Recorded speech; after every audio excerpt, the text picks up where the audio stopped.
Kita sudah sampai kepada sesi ke-36.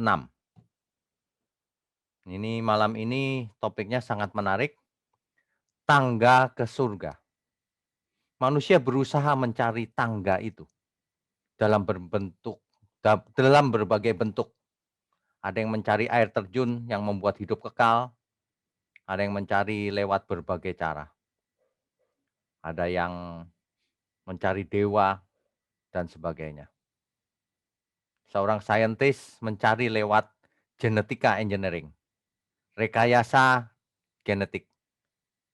Hari ini manusia sudah berhasil memetakan genom manusia, tetapi tetap saja tidak bisa menguasai karena ada miliaran kalau nggak salah kodenya. Tapi proyeknya ambisius, ingin memprogram kode-kode DNA agar hidup kekal manusia. Manusia mencari terus dari hari ke hari, dari zaman ke zaman. Nah, kita akan belajar yang dialami oleh Yakub, kemudian apa kata Alkitab. Baik, kita berdoa dulu, mari kita tundukkan kepala. Bapa di surga, malam ini kami kembali online Tuhan. Biarlah program ini didengar oleh umat-Mu di segala tempat sampai ke ujung-ujung bumi. Agar mereka mengerti dengan benar firman Tuhan. Dan berdampak dengan benar dalam seluruh hidup kami. Ajari kami mau buka pikiran dan perasaan kami. Dan Bapa tolong Tuhan Yesus pakai mulut hamba-Mu ini untuk menyampaikan kebenaran. Hanya di dalam nama Tuhan Yesus kami berdoa. Amin. Kita sudah sampai kepada sesi 36. Sesi ke-36. Dengan judul Tangga ke Surga. Kita lanjutkan dulu slide-nya ya. Baik. Yang terakhir kita belajar yaitu Kejadian 28 ayat 1 sampai 10. Inilah rute dari perjalanan Yakub, yaitu Yakub pergi dari Beersheba menuju ke Haran. Mengapa? Karena ia sudah menipu ayahnya, yaitu Ishak, dan mengakali, merebut hak kesulungan dari kakaknya Esau. Sehingga Esau dendam terhadap Yakub. Dan ibunya Yakub, Ribka, mendengar rencana Esau akan membunuh Yakub pada hari ulang tahunnya Ishak. Lalu Yakub disuruh pergi oleh ibunya, dan Ribka memberitahu kepada Ishak bahwa alasannya jangan sampai Yakub meniru Esau kawin dengan perempuan-perempuan Kanaan. Lalu Ishak memberkati Yakub. Kali ini Ishak tahu persis, memberkati dengan sadar bahwa Yakub akan pergi diberkati oleh Ishak lagi. Jadi Yakub berangkat ke Beersheba, dari Beersheba ke Haran. Selalu kalau Bapak Ibu perhatikan, kembalinya itu ke Haran. Karena Haran dianggap sebagai rumah. Mencari jodoh pun ke Haran. Tidak boleh di tanah Kanaan. Harus di antara para saudara. Yang lalu Ishak mendapatkan Ribka juga di sana ya, di Haran ya. Nah, kali ini Yakub harus mencari jodohnya juga di Haran. Ishak berpesan, jangan kau cari jodohmu di antara perempuan Kanaan. Berangkatlah Yakub menuju Haran. Tetapi perjalanan ke Haran memakan waktu yang agak panjang. Sehingga ketika malam tiba, Yakub tiba di suatu tempat. Nah, disitulah Yakub bermimpi. Ya, Bapak Ibu, sebentar. Yakub bermimpi di suatu tempat. Inilah tempatnya. Betel. Di sebelah utara dari Yerusalem. Bapak Ibu kalau pernah ke Yerusalem, Betel ini letaknya di sebelah utaranya Yerusalem, ya. Oke. Jadi kalau kita baca Kejadian 28 ayat 10, maka Yakub berangkat dari Beersheba dan pergi ke Haran, ya. Kalau kita lanjutkan ayat 11,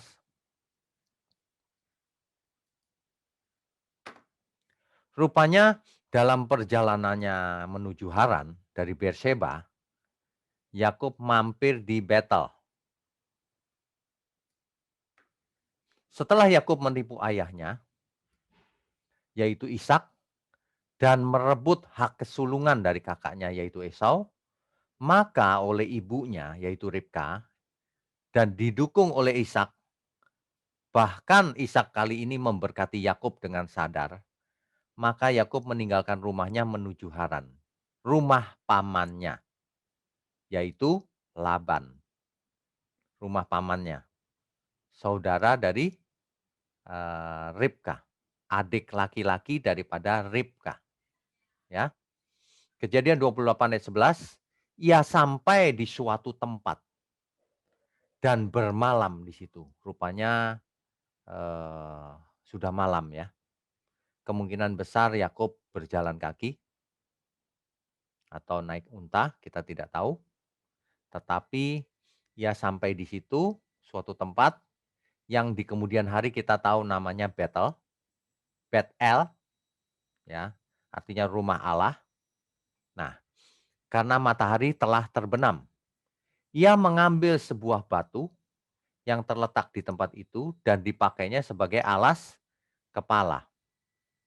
Lalu membaringkan dirinya di tempat itu, ia beristirahat.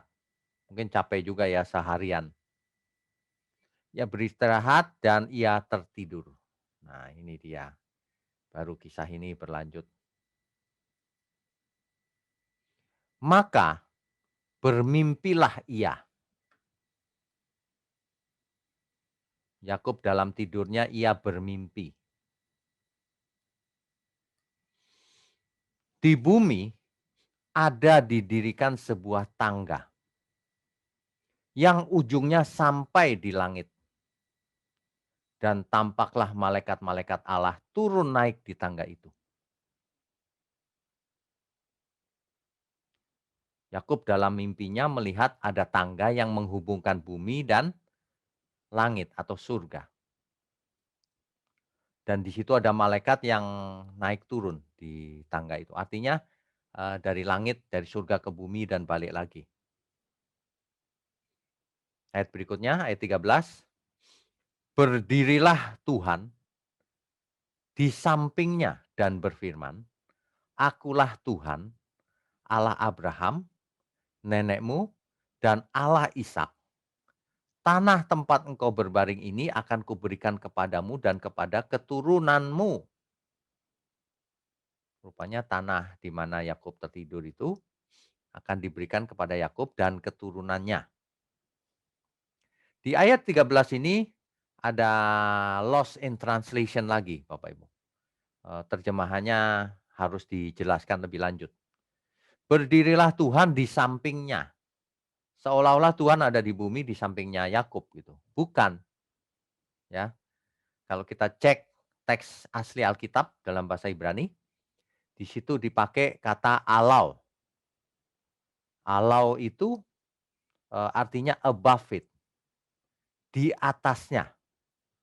Jadi Tuhan bukan berdiri di sampingnya, tapi berdiri di atas, di puncak tangga, di surga, di puncak sana.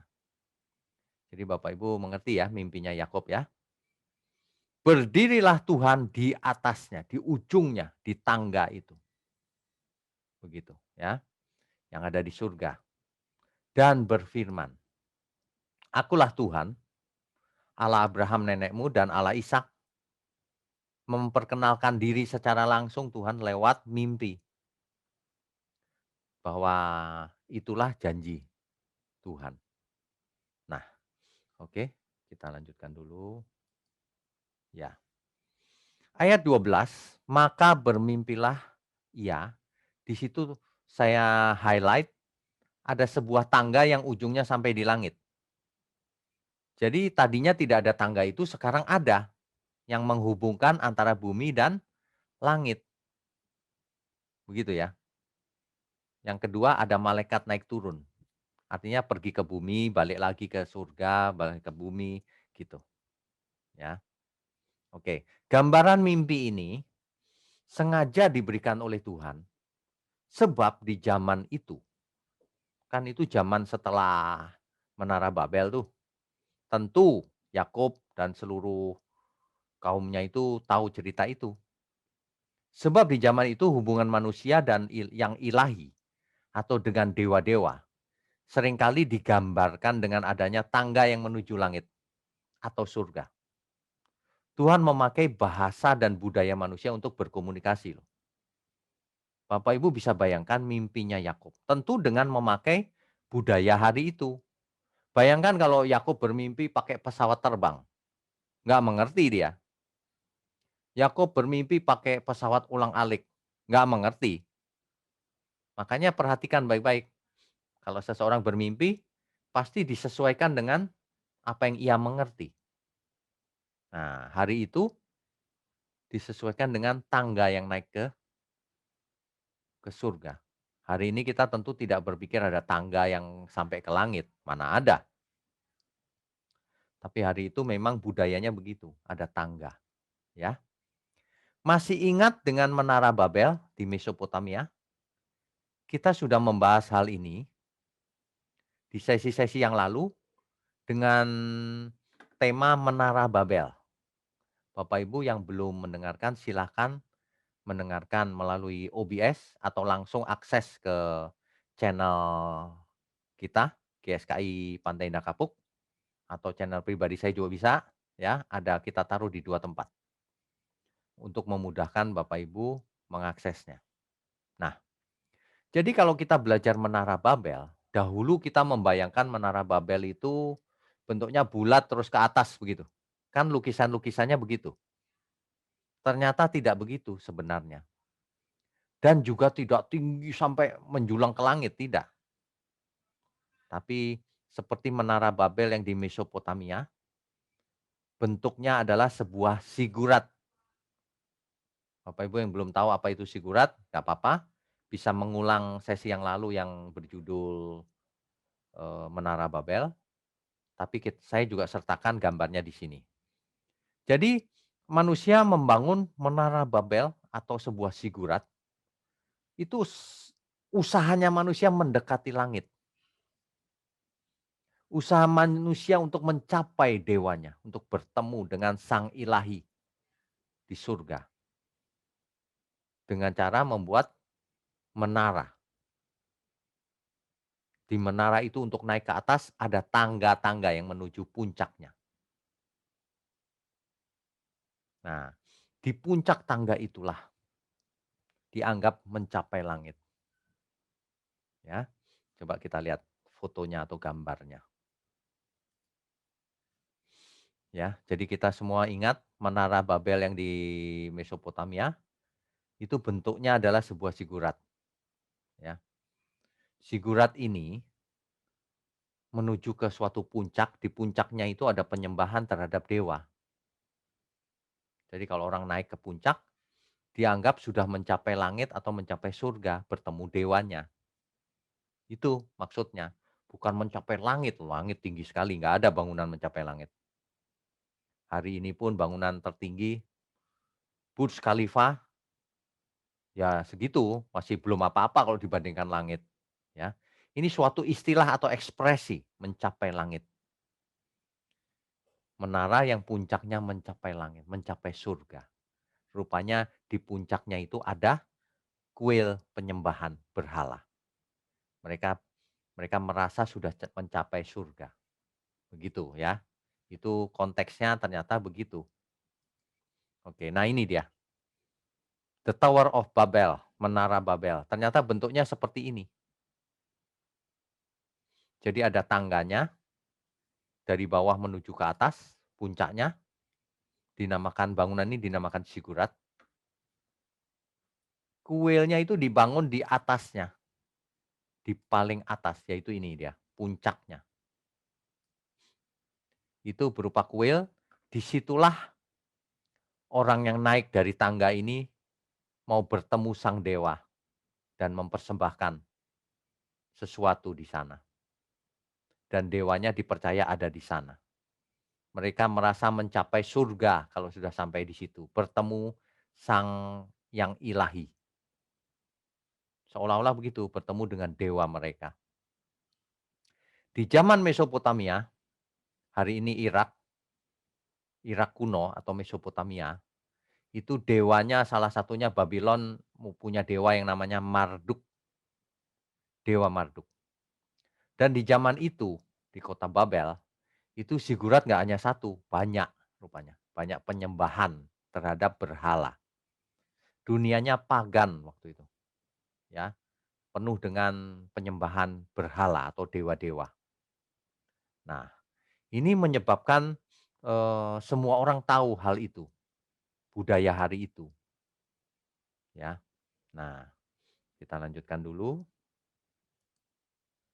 Ini contoh dari sebuah zigurat, Ziggurat of Ur, zigurat yang ada di Ur Kasdim.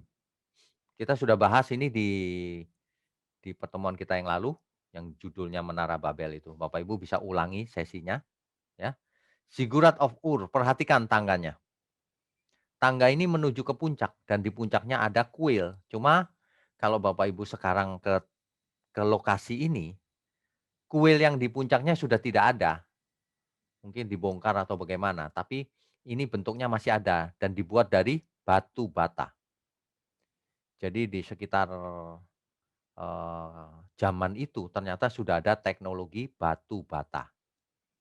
Dan sampai hari ini bangunan ini menjadi tempat tamasya di Irak, Irak Selatan ya. Mmm, Disusun saja ini batu batanya ya. Ini zigurat, bentuk dari Menara Babel tuh zigurat. Hari ini, masih ada ini, Ziggurat of Ur.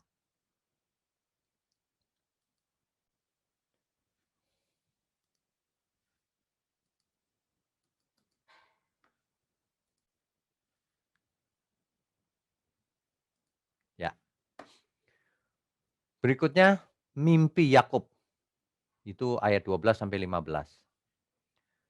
Tadi sudah saya katakan bahwa manusia itu berusaha mencari yang ilahi, berusaha mencapai langit, mencapai surga dengan berbagai cara. Tapi tentu saja cara-cara itu tidak efektif. Itulah agama, manusia yang berusaha menggapai surga dengan caranya sendiri. Manusia yang berusaha mencapainya, pasti tidak berhasil. Pasti tidak berhasil karena manusia tidak tahu sebenarnya. Lagi pula langit sangat tinggi. Belum berkata surga yang benar sebenarnya. Langit saja sudah sangat tinggi yang tidak mungkin dicapai apalagi zaman itu. Hari ini pesawat ulang-alik hanya bisa sampai mana? Belum bisa keluar dari tata surya kita. Tata surya aja belum keluar loh. Apalagi jagat raya. Wah, jauh dari itu, ya. Nah, tetapi Tuhan sendiri yang menemui manusia dalam kasus Yakub dan nenek moyangnya ini, Abraham, Ishak dan Yakub. Bukan mereka mencari Tuhan, tapi Tuhan sendiri menemui mereka secara pribadi. Berbeda dengan agama ya, sebab agama mencari percuma, manusia mencari Tuhan nggak bisa ketemu. Tapi kalau Tuhan yang mencari manusia ketemu. Nah, di ayat ke-13, Kejadian 28 ayat 13. Berdirilah Tuhan di atasnya, di atas, di puncaknya tangga itu. Dan berfirman, akulah Tuhan, Allah Abraham, nenekmu dan Allah Ishak. Tanah tempat engkau berbaring ini akan kuberikan kepadamu dan kepada keturunanmu. Bayangkan, lewat mimpi Tuhan memberitahu Yakub bahwa Tuhan itu Tuhannya nenek moyangnya, ya.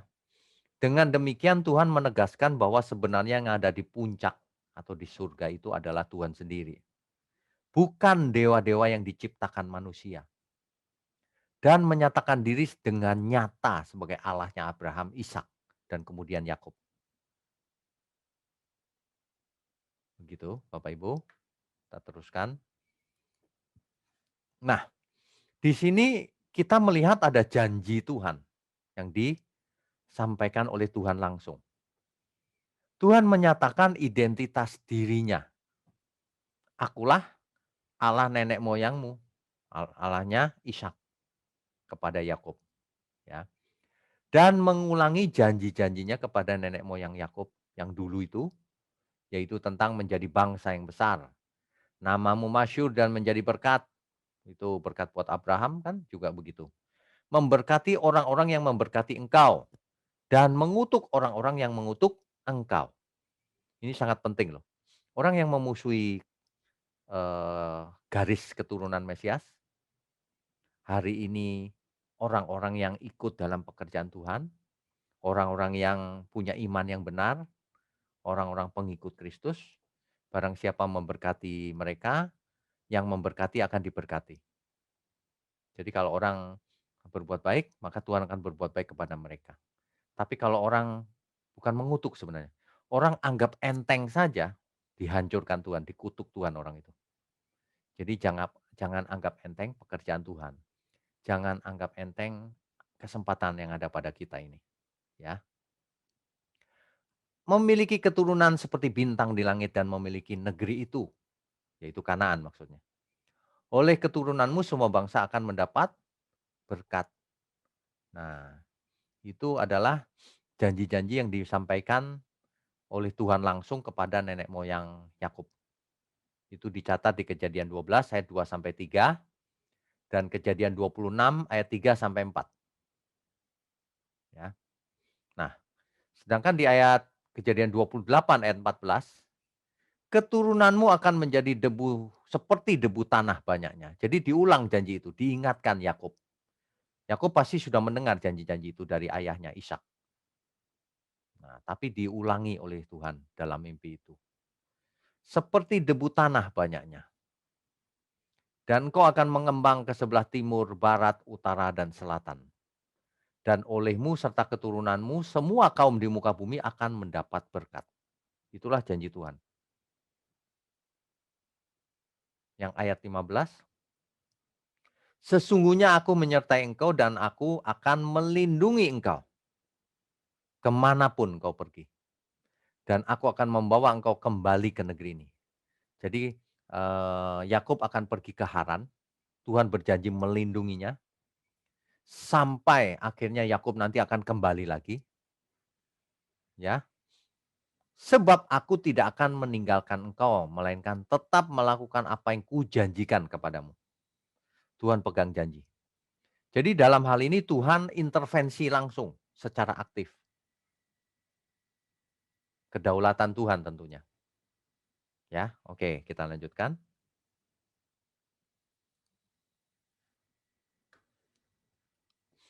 Di ayat ke-16 sampai 19. Ketika Yakub bangun dari tidurnya, berkatalah ia, sesungguhnya Tuhan ada di tempat ini dan aku tidak mengetahuinya. Jadi bukan cuma mimpi, sebenarnya Tuhan ada di tempat itu. Ia takut dan berkata, alangkah dahsyatnya tempat ini.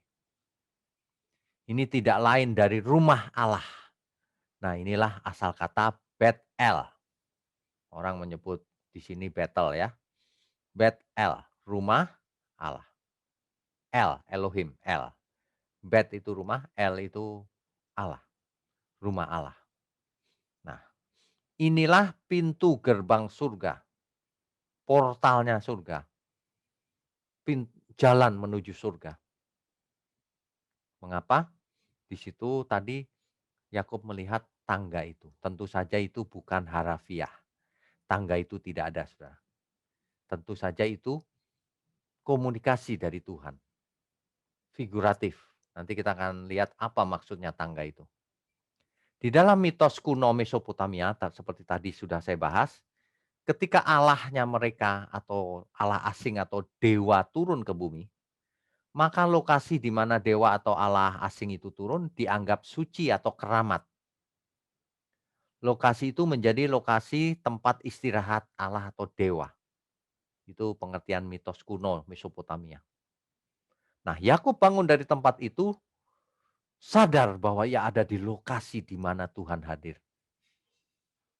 Jadi Tuhan memakai bahasa-bahasa simbolnya manusia yang sedang berlaku untuk berkomunikasi, memberitahu kepada Yakub.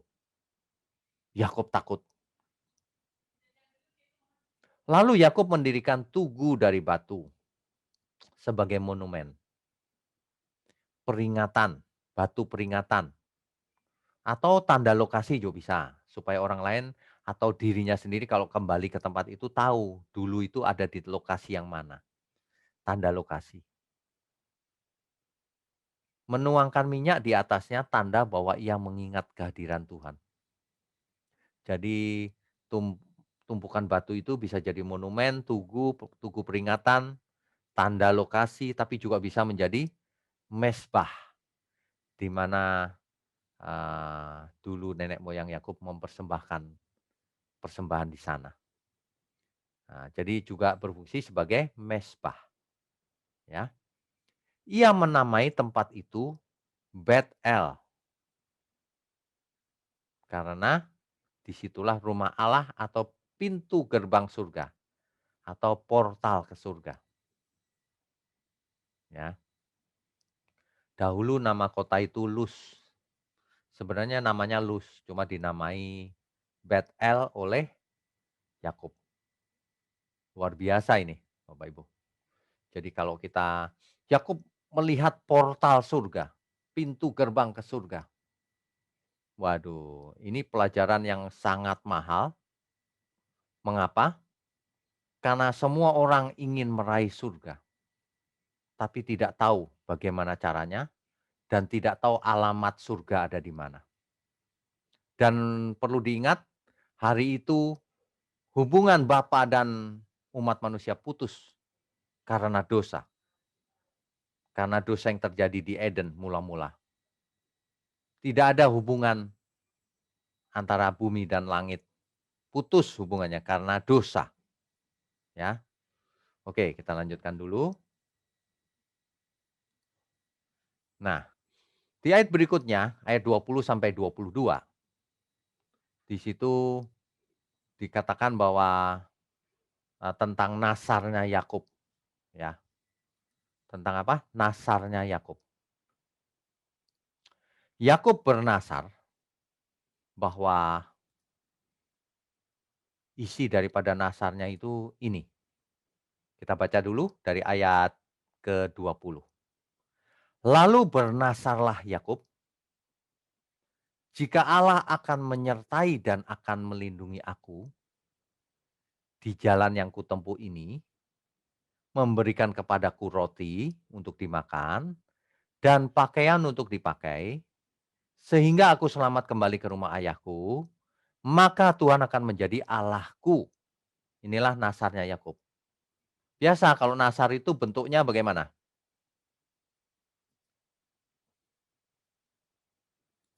Kalau nasar bentuknya jika, maka, begitu. Jika keinginan kita terkabul, maka aku akan bayar, aku akan lakukan ini, lakukan itu, begitu. Nasar itu. Nah, Yakub bernasar, jika Allah menyertai dan melindunginya sampai ia kembali ke rumah orang tuanya, kan begitu kan? Kembali ke ayahnya, melindungi di jalan, memberi makan, roti, memberi pakaian, selamat sampai di rumah, pulang, maka Tuhan akan menjadi Allahku. Nasarnya Yakub begitu loh. Dan batu yang kudirikan sebagai tugu ini akan menjadi rumah Allah. Dari segala sesuatu yang kau berikan kepadaku akan selalu kupersembahkan 1/10 kepadamu.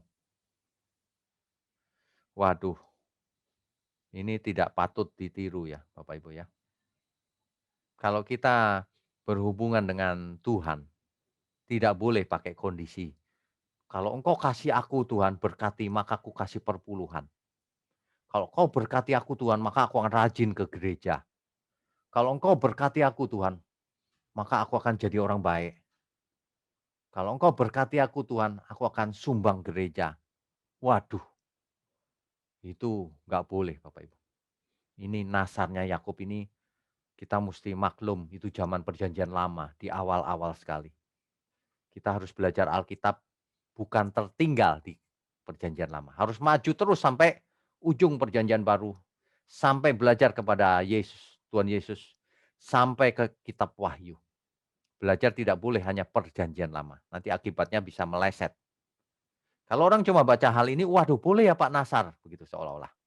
Padahal kita sudah ditebus oleh Tuhan Yesus di kayu salib. Sehingga kita tidak punya hak apa-apa. Bagaimana mungkin kita bertransaksi dengan Tuhan seolah-olah kita punya hak. Tuhan, kalau engkau sukseskan bisnisku ini Tuhan, nanti ku bagi 10%. Waduh, sebenarnya semua itu milik Tuhan, tidak boleh dibagi 10% saja. Apalagi hitung-hitungan. Ya, ini salah satu contoh yang tidak boleh ditiru. Yakub bernasar, Tuhan jika engkau begini, maka engkau jadi Allahku, nanti ku kasih 10%. Gitu. Wah, itu tidak boleh itu. Zaman perjanjian baru, cara-cara ini sudah harus ditinggalkan. Di perjanjian baru dikatakan, kalau iya katakan iya. Kalau tidak katakan tidak. Begitu harusnya, ya. Oke, kita teruskan. Bicara soal turun naik ke surga. Di perjanjian baru ditulis, Tuhan Yesus sendiri yang mengatakannya. Yohanes 1 ayat 51. Lalu kata Yesus kepadanya, Aku berkata kepadamu, sesungguhnya engkau akan melihat langit terbuka dan malaikat-malaikat Allah turun naik kepada anak manusia. Hari ini kalau ada yang mengaku sudah pernah turun naik ke surga, di Alkitab saja nggak dicatat loh manusia ada turun naik ke surga. Ya, kalau Elia, Musa itu karena menemui Tuhan Yesus, karena pasti dikirim bukan mau turun sendiri. Ya, di Wahyu 4 ayat 1, kemudian daripada itu aku melihat sesungguhnya sebuah pintu terbuka di surga. Dan suara yang dahulu yang telah kudengar berkata kepadaku seperti bunyi sangkakala, katanya naiklah kemari. Dan aku akan menunjukkan kepadamu apa yang harus terjadi sesudah ini. Yohanes rupanya melihat penglihatan tentang surga. Ada pintu surga. Kita juga tidak boleh berpikir ada tangga secara fisik. Atau naik pesawat terbang ke sana. Tidak bisa. Ini adalah bahasa-bahasa yang mesti kita mengerti. Ada tangga dari bumi ke surga, maksudnya hubungan surga dan bumi. Ada tangganya, ada penghubungnya. Ya, kita lanjutkan lebih dulu. Jadi kita harus lari ke perjanjian baru, jangan tertinggal di perjanjian lama. Sehubungan dengan hal ini, kita harus ingat satu-satunya pengantara yang menghubungkan kita dan Allah kita di surga. 1 Timotius 2 ayat 5.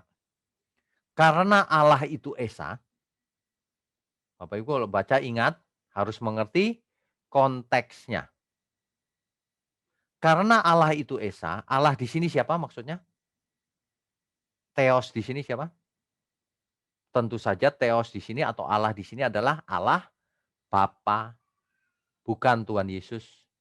Nah, kalau orang jahat memotong kata-kata saya, loh Allah dibilang bukan Tuhan Yesus, begitu. Itu orang-orang jahat. Saya sarankan untuk bertobat ya Bapak Ibu kalau ada di antara Bapak Ibu yang melihat online Bible study ini. Jangan dipotong perkataan saya. Di ayat ini Allah di sini bukan Yesus, tapi Allah Bapa. Karena Allah Bapa itu Esa, satu. Dan Esa pula dia, siapa dia di situ? Yang menjadi pengantara antara Allah dan manusia, antara Allah Bapa dan manusia. Yaitu manusia Kristus Yesus. Jadi yang menghubungkan kita manusia dan Allah Bapa di surga adalah Tuhan Yesus. Jadi kalau kita melihat tangga sampai ke surga, itu figuratif, itu menjelaskan bahwa Tuhan Yesuslah yang mengantarkan kita kepada Allah Bapa di surga. Ya, jadi kalau Yakub melihat tangga ke surga, itu belum pernah Tuhan menjemput manusia. Nah, itu perlambang atau suatu tanda bahwa surga terbuka, malaikat turun naik melayani orang-orang percaya nantinya. Jadi kalau ini ditafsir sampai jauh ke depan, maka kita akan tahu bahwa eh, itu adalah perumpamaan, bukan perumpamaan, figuratif. Nah, kita harus mengerti ya. Baik, berikutnya apa yang kita pelajari dari pelajaran kita malam ini? Apa yang kita pelajari? Manusia mencari Tuhan dengan usahanya sendiri, dengan cara menciptakan Allah atau dewanya sendiri, ya. Membangun bangunan yang dianggap bisa menjadi sarana mencapai surga, bertemu dengan Allahnya atau dewanya, membuat patung sebagai Allah atau dewa. Macam-macam loh manusia ini caranya. Jadi, eee, di zaman dulu sampai hari ini, banyak orang menciptakan cara-cara untuk bertemu dengan Tuhan, untuk mencapai surga, untuk mendapatkan rejeki atau mendapatkan berkat dari surga atau dari Tuhan atau dari dewanya. Macam-macam. Tuhan itu manusia itu berusaha mencari dengan usahanya sendiri, menciptakan ritual, menciptakan jimat-jimat, menciptakan hari-hari keramat, tempat-tempat keramat, menciptakan patung-patung untuk disembah. Itu cara-cara manusia itu. Padahal semua itu sia-sia. Hari ini, para saintis mencari cara bagaimana mengeksplor alam semesta, masih jauh. Bagaimana mengeksplor mikrokosmos di dalam sel, oh masih jauh, nggak bisa menembus sampai sejauh-jauhnya, ya terbatas kemampuan manusia. Bagaimana dengan rekayasa genetik ingin menguasai, pemrograman DNA manusia, itu pun masih jauh, jadi tidak bisa dicapai. Apalagi hidup kekal, tentu saja masih jauh, ya.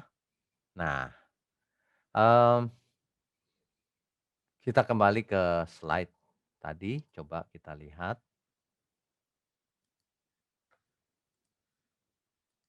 Ya, jadi kita belajar ada usaha manusia untuk mencari Tuhan. Contohnya Menara Babel. Berikutnya, ya. Jika manusia yang mencari Allah dengan usahanya sendiri, pasti gagal. Tetapi Alkitab menegaskan bahwa Tuhanlah yang mencari manusia. Membuka hubungan, menyediakan tangga, tanda kutip, yang menghubungkan bumi dan surga. Dan Tuhan ada di puncaknya. Malaikat turun naik dari surga ke bumi dan sebaliknya untuk melayani misi atau tugas yang Tuhan berikan kepada kita. Tuhan adalah pribadi yang nyata, bukan tokoh-tokoh mitos. Kalau manusia mencari Tuhan, dia menciptakan tokoh-tokoh mitos, Dewa Marduk, patung ini, patung itu, lokasi keramat, jimat, menciptakan, ya. Tapi Alkitab menyatakan Tuhan secara pribadi yang nyata menemui manusia, bukan tokoh mitos. Tuhan menemui Abraham, Ishak, dan Yakub secara pribadi. Apakah pernah dewa-dewa itu menemui manusia? Tidak pernah, ya, tidak pernah. Jadi, eee, kita harus jeli atau teliti apa yang kita pelajari. Yang aneh, dewa-dewa itu tidak pernah loh memberkati, tidak pernah menemui secara pribadi, tapi banyak orang percaya. Nah, ini aneh memang, ya. Oke. Jadi, yang kita pelajari Allah menyatakan dirinya, memperkenalkan dirinya sebagai Allah Abraham, Ishak, dan Yakub. Itulah Allah yang benar, itulah Tuhan yang benar. Yang tidak mengutamakan bangunan fisik, tidak mengutamakan ritual, ya, tidak mengutamakan kegiatan agamawi. Tetapi yang utama kalau kita sampai ke perjanjian baru maka kita tahu puncaknya. Menyembah itu harus dalam roh dan kebenaran. Tidak tergantung hal-hal fisik. Nah, satu-satunya yang menghubungkan antara Allah dan manusia adalah Yesus Kristus. Ya, jadi sekali lagi tentang nasar, konteks nasar sudah tidak berlaku lagi, apalagi dengan motif itu. Jika ini maka ini Tuhan, tidak berlaku lagi konsep nasar. Apalagi konsep perpuluhan. Konsep perpuluhan harus diperluas. Tidak hanya 10%, jangan dibatasi. Kalau orang sudah memberi 10%, kurang, hidupnya tetap harus dipersembahkan kepada Tuhan. Jangan seperti kebanyakan orang memberi 10% udah cukup. Salah, seluruh hidupnya milik Tuhan. Ya, itu yang harus benar. Jangan niru Yakub. Tuhan, kalau Engkau lindungi aku, Engkau kasih makan aku, kasih pakaian, aku aman sampai pulang sampai rumah, nanti baru Engkau jadi Tuhanku. Barulah aku beri persepuluhan. Jangan begitu, ya. Kita tidak boleh seperti itu. Karena kita sudah dibeli lunas oleh Tuhan Yesus. Jadi kalau kita belajar, nggak boleh berhenti di perjanjian lama. Ya, ini sangat penting. Sebab banyak orang berhenti di perjanjian lama. Kelas kita sesi mendatang adalah Yakub melawan Elohim. Dicatat Yakub bergumul dengan Allah. Nah, ini perlu dimengerti. Masa sih Yakub bisa melawan Allah? Gitu ya. Oke, kita selesaikan dulu sharingnya, kita matikan dulu. Iya, baik. Ya, Bapak Ibu sekalian, ada banyak hal yang kita pelajari.